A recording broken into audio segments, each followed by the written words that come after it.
Hello, my name is Dr. Robert Puff, and I'm an author, a clinical psychologist, and speaker, and I wrote a book called Anger Work: How to Express Your Anger and Still Be Kind. And today I want to talk about what is anger work. Anger work is a way of healing. It's a way of expressing your anger in a very healthy, kind way. As the title says, how to express your anger and still be kind. And it has three parts to it. The first part of anger work is don't take your anger out on other people. When you take your anger out on another person, it hurts them and it hurts you. So don't do that. We all know that. We know how it feels when someone is mean to us or cruel to us.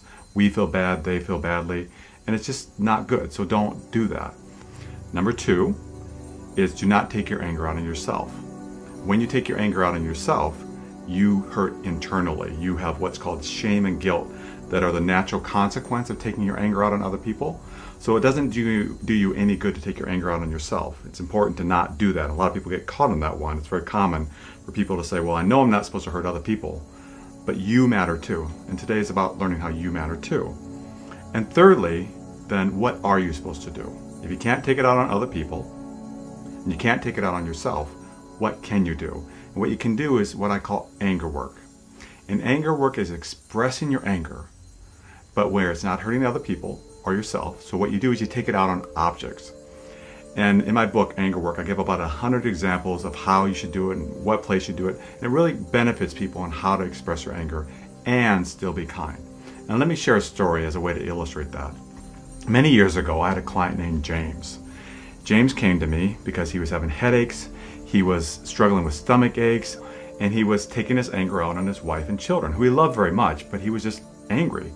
And so what I did is I did a history. I found out what had happened. And about 5 to 7 years prior to me seeing him, he was happily married, had been married for several years, but his wife had been killed by a drunk driver on her way home.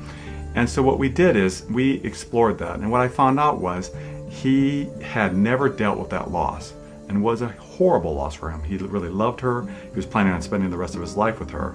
But instead what he did is he got very, very busy. He dove into his work. He loved soccer. He became the soccer league coach. And he just got very, very busy instead of dealing with his feelings. So as time went on, as I said, he started having health problems, stomach aches, stress. He had headaches. He couldn't sleep well at night. And he was taking his anger out on the people that he loved most, himself, his wife, and his children. So what I encouraged him to do, I said, okay, obviously the death of your wife was a huge deal to you that you have not dealt with. So what I want you to do is go into your backyard and for half an hour a day, put up a soccer ball and have a net there and just kick that soccer ball. But don't just kick it. Don't just practice kicking the ball. Think about that drunk driver who killed your wife. Visualize him. And also think about God, because James was angry at God as we explored. He was angry at God for taking his wife.